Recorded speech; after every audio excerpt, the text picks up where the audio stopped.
Y cerramos bloques y lo hacemos empezando desde las primeras etapas de la vida humana, ¿no? Desde la infancia. Nos va a hablar de infancia, salud y crianza en Canarias, Elsa Martín. Ella es médica, especialista en pediatría, realizó el MIR especializado en esta disciplina entre 2013 y 2017 en el Hospital Universitario de Canarias. Actualmente ejerce en el Centro de Salud de Agaete y además, claro, porque al final uno tiene que trabajar de lo que puede, bueno, se encarga de las urgencias pediátricas en el Hospital Vita Santa Catalina. Elsa Martín, cuando quieras, adelante.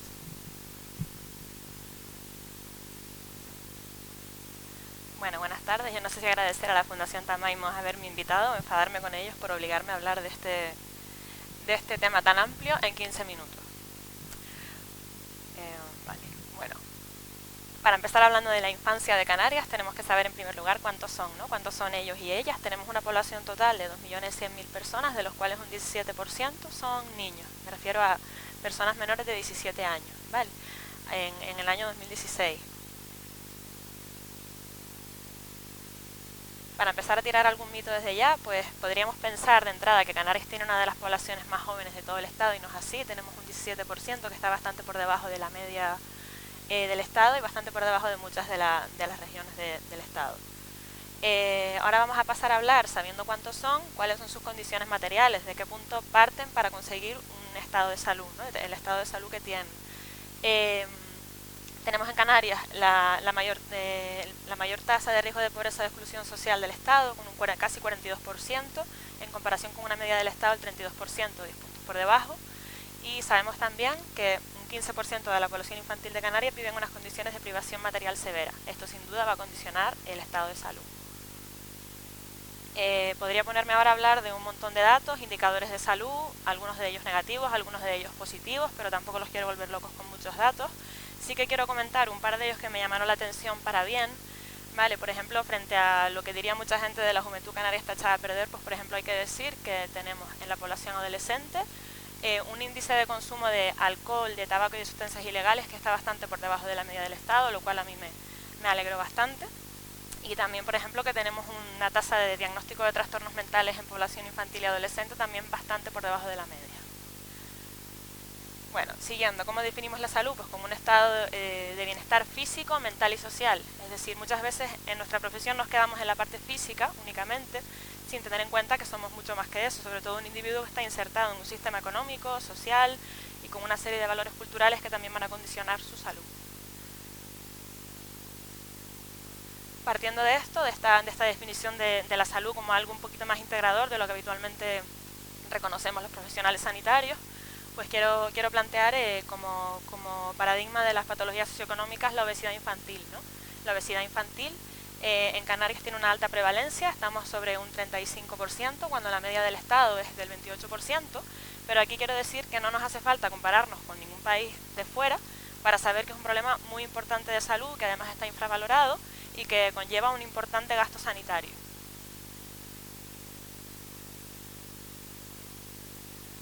Algunas reflexiones para este gran problema, pues por ejemplo que hemos experimentado un cambio rápido en pocas décadas de nuestro modelo de alimentación. Ahora tenemos una mayor variedad de alimentos, lo que comentaba antes la compañera, pero sin embargo comemos peor. Básicamente esto ha sido pues a expensas de alimentos importados también, ¿no? Lo cual también podría tener su amplio debate. Y es verdad que tenemos una gran cantidad de alimentos insanos, muy disponibles y muy baratos, lo cual también está en proceso de ser legislado con asuntos como por ejemplo el impuesto al azúcar o, no me viene ahora, el tema de las etiquetas, ¿no? de los etiquetados. Pero es verdad que ahí no nos corresponde a nosotros la competencia, lo cual también podría traer un largo debate. Y bueno, como comentó la compañera, pues la obesidad tiene una relación directa con la pobreza. De hecho, si miramos un mapa del Estado español, vemos que las regiones con mayor renta per cápita y mayor grado de industrialización tienen unas tasas de obesidad más bajas que las regiones más empobrecidas como la nuestra. Aquí quiero comentar que es verdad que en medicina no tenemos articulado un discurso que considere la obesidad como una enfermedad socioeconómica, sino que nos quedamos puramente en el aspecto físico, y es verdad que es una enfermedad a la que hay que remover un montón de raíces de nuestra sociedad para realmente encontrar la solución, ¿no? Porque si nos quedamos en la pura cuestión médica, creo que nunca vamos a salir del problema. quiero plantear un par de aspectos positivos. ¿Es posible una dieta sana y barata? Pues sí que es posible, como comentaba la compañera anteriormente, y en mi experiencia en consulta de pediatría es que existen estrategias válidas y muy efectivas para abordar la obesidad, tanto a nivel de prevención como a nivel de tratamiento. Y estas estrategias se basan sobre todo en dar información a los niños y a los adolescentes, también a sus padres, pero sobre todo a los niños y a los adolescentes, y además empoderarlos, darles un poquito de, transmitirles la idea de la autonomía de la salud, ¿no? De que tienen que hacerse responsables de su propia salud, y yo cuando mejores resultados logro es cuando les doy a ellos ese poder. Cuando los hago responsables de su salud es cuando más logros objetivos obtengo en la consulta. ¿Por qué hablo de lactancia materna ahora? Porque la lactancia materna se ha visto que es un factor protector de la obesidad, ¿vale? Los niños que lactan más al pecho pues tienen menos riesgo de desarrollar obesidad. Estas son cifras antiguas, un poco antiguas, es verdad que estamos ahora un poquito mejor, pero si se fijan también bastante por la medida del Estado de lactancia materna o mixta a los 6 meses de inicio, a los 6 meses del nacimiento. Igualmente la lactancia materna se ha visto que protege de determinadas infecciones respiratorias, de otitis media o incluso de maltrato, ¿vale? Con lo cual la lactancia materna es algo muy costo efectivo, ¿vale? Porque el coste de producción es cero y la efectividad a la hora de prevenir un montón de enfermedades pues está más que demostrada científicamente. Vale, seguimos hablando de alimentación. Es muy típica la pregunta que me hacen las madres, y digo las madres porque la mayoría siguen siendo las madres. Doctora, ¿qué cereales son los mejores para el bebé? ¿Con cuáles va a crecer más o con cuáles va a estar más sano? Pues vale, todos sabemos que hay un gran marketing con el tema de los cereales preparados para bebés, ¿no? Por ejemplo, tenemos estos cereales de esta papilla para bebés, de 1,2 kg a 6,25 €. Y tenemos este kilo de gofio a 1,87 €, ¿vale? Cuando te encuentras con un cupo medio de la isla de Gran Canaria, ves un poco el perfil de tus pacientes, dices, para empezar solo por precio, ¿qué le voy a recomendar? Pues más o menos está claro, ¿no? Aparte de que el gofio, aunque podamos debatir sobre el tema del origen de la materia prima y demás, es un alimento muy extendido y muy aceptado por la población canaria, ¿no? El tema de los azúcares, ¿vale? Nos pone 0% de azúcares añadidos. Le damos la vuelta, ¿vale? 0% de azúcares añadidos contiene azúcares naturalmente presentes. Esto quiere decir, este tipo de cereales sufren un proceso de transformación, normalmente es una hidrolización, ¿vale? Para hacer la molécula más compleja a un poquito más simple, para transformarla en azúcares simples que son realmente lo que son perjudiciales. Es decir, ellos pueden poner que no tiene azúcares añadidos, pero sin embargo los azúcares son producidos, se producen en el proceso de transformación que hacen ellos y no tienen por qué ponerlo en el etiquetado, con lo cual nos encontramos con un producto hidrolizado con un 18,4% de azúcar, frente a este gofio, por ejemplo, que no llega a un 2% de azúcar, ¿vale? Entonces este es el principal motivo, junto con el económico también, porque yo, por ejemplo, jamás voy a recomendar en la consulta un cereal procesado para bebés, sino que voy a tirar del gofio. Aparte nos encontramos un mayor valor proteico y un aporte de fibra más del doble del de las papillas industriales. Cambio radical de tema porque quería tocar varias cuestiones así salteadas. El tema de la vacunación. En Canarias tenemos desde este año el segundo mejor calendario vacunal del Estado, porque se ha unificado, se ha hecho un calendario de vacunación para toda la vida y se han incluido la vacuna contra la meningitis B y la vacunación contra la meningitis tetravalente. En Canarias tenemos muy buenas coberturas vacunales, ¿vale? En cuanto a primovacunación, es decir, la primera dosis de las vacunas básicas, estamos bastante por encima de la media estatal. Aquí también quería compartir una reflexión que siempre me ha parecido súper interesante, que es que las regiones que tienen mejores indicadores económicos, por lo general, tienen menores tasas de cobertura vacunal, menores coberturas vacunales. De hecho, hay un estudio, que no lo traje porque entonces me enredo un montón, que se hizo a nivel mundial para valorar un poquito la percepción subjetiva de las poblaciones acerca de las vacunas, si las consideran útiles, eficaces, seguras o no, y se vio que los países con menor PIB son los países que tienen una mejor percepción de las vacunas y confían más en ellas y las ven más seguras. Por ejemplo, países como Bangladesh tienen mucha mejor percepción de la vacunación que países como Francia o Italia.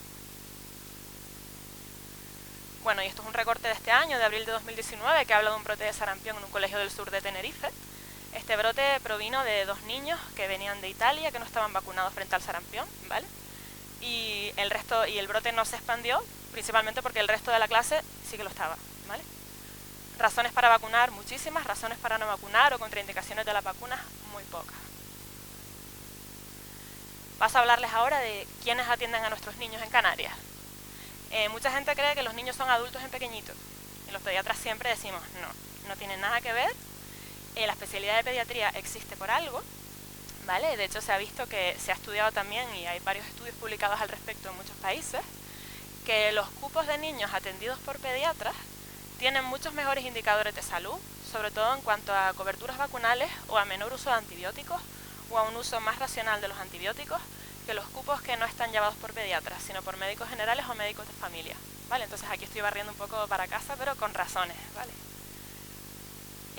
Aquí vemos que casi un tercio de los niños atendidos en atención primaria, es decir, en los centros de salud de Canarias, no son atendidos por pediatras. Esto quiere decir que son atendidos por médicos de familia o por médicos generales, ¿vale? Muchas veces te pone por fuera de la consulta pediatra, o entras en la aplicación y te pone pediatra, pero no es pediatra, ¿vale? En un tercio de los casos no es pediatra, y eso es importante. Por suerte esto está mejorando, ¿vale? Canarias estamos arriba, pues eso es del año 2007, el amarillo, y el azul es del año 2015, es decir, que cada vez son más los cupos que están ocupados por pediatras, por especialistas. Sí que tenemos algo bastante positivo, que es que tenemos en Canarias en general una enfermera por cada plaza de pediatría, ¿vale? Y aquí antes hablaba del tema de la lactancia materna, y quiero aprovechar para decir que aunque es verdad que en Canarias las instituciones no están, en mi opinión, muy implicadas con la lactancia materna, hay muchas enfermeras y muchas matronas que sí que lo están, ¿vale? Y existe en la isla toda una red de grupos de apoyo a la lactancia materna, y aquí quiero reconocer la labor de estas enfermeras, ¿no? Que me parece algo impresionante, muchas veces sin cobrar y dedicando dinero, tiempo extra. Bueno, quiero decir también que en verano nuestra población infantil, que es del 17%, se incrementa porque vienen los niños del programa Vacaciones en Paz, los niños saharauis. Y aquí también pues quiero nombrar como aspecto positivo y reconocer a las personas que se esforzaron por crear un protocolo de atención específica a estos niños, ¿vale? Que se realiza en atención primaria y que aborda un poco la patología específica de estos niños, se encarga de tramitar todas las intervenciones o las consultas especialistas que necesiten, actualizar los calendarios vacunales. Me parece algo más que justo, primero por el hecho de ser niños, por el hecho de existir, ya tienen derecho a esta atención sanitaria, y segundo pues por razones políticas, ¿no? Es algo que nosotros les debemos. Bueno, y para terminar, qué bien de tiempo,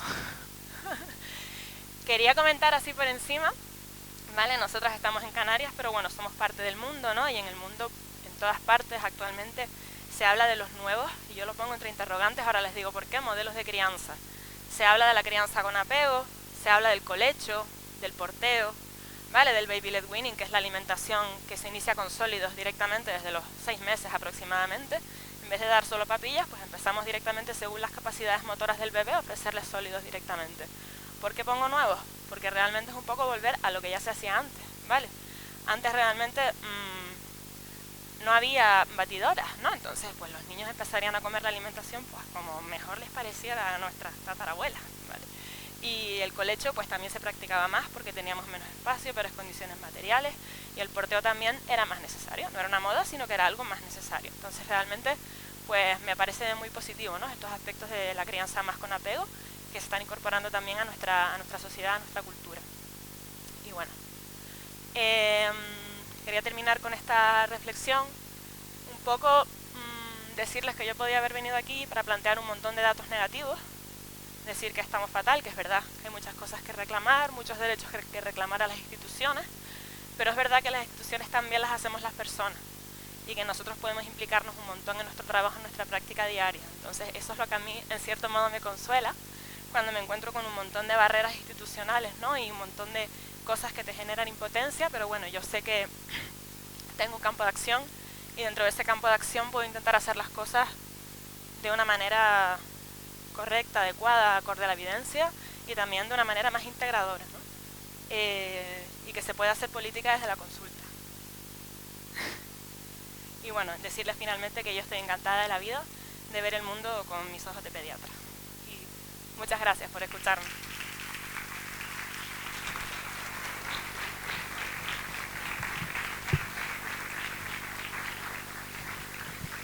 Bueno, a mí me gustaría preguntarte por un tema que a veces genera suspicacia, algunas susceptibilidades y demás, que es el tema de la lactancia materna. Seguramente tú sabrás, no sé si es el caso tuyo, creo que no, que hay pediatras que desde que baja un poquito el percentil de peso de los bebés ya recomiendan un biberón. ¿No? Desde que baja un poquito, pues ya ellas recomiendan un biberón. ¿Hasta qué edad es recomendable la lactancia materna? ¿Y hasta qué punto hay que meter un biberón en la alimentación infantil hasta el año? Vale. Las pautas que da la OMS al respecto son que la lactancia materna es recomendable como mínimo hasta los 6 meses, bastante deseable hasta los 2 años de vida, pero adecuada hasta que la madre y el niño quieran. Es decir, es perfectamente válido que un niño quiera lactar si la madre también quiere con 6 años. ¿Vale? Hay gente que estará en contra por otro tipo de razones, pero es posible. En cuanto al tema de los biberones, pues los pediatras que recomiendan eso son un poquito más la vieja escuela. Yo por lo general, si un pediatra recomienda eso, yo recomiendo huir de ese pediatra, ¿vale? Porque yo, por ejemplo, mi postura en cuanto a eso es, primero, no hay que ser esclavos de los percentiles, los famosos percentiles que tienen a todas las madres y los padres súper agobiados. El percentil, el percentil. Hay muchas cosas más importantes como el estado general del bebé, el desarrollo que va teniendo, la progresión del peso, aunque no llegue a percentil, pues que el peso vaya evolucionando en una curva ascendente. Y yo lo que tiendo más a hacer es hacerles un seguimiento estrecho antes que suplementar con biberón. Es decir, yo antes que suplementar con biberón lo intento de 1000 maneras. Se le pueden dar a los padres una serie de pautas de vigilancia y tú puedes hacer eso, pues un seguimiento estrecho para garantizar que el desarrollo es adecuado. Sí, y decir también que los niños de pecho siempre van a ser niños un poquito más delgaditos que van a estar en percentiles más bajos, pero eso no indica que su estado de salud vaya a ser peor, al contrario. Los niños delgaditos, para mí, desde mi percepción subjetiva, y también hay evidencias científicas al respecto, se ponen menos malos. Muchas gracias, Elsa.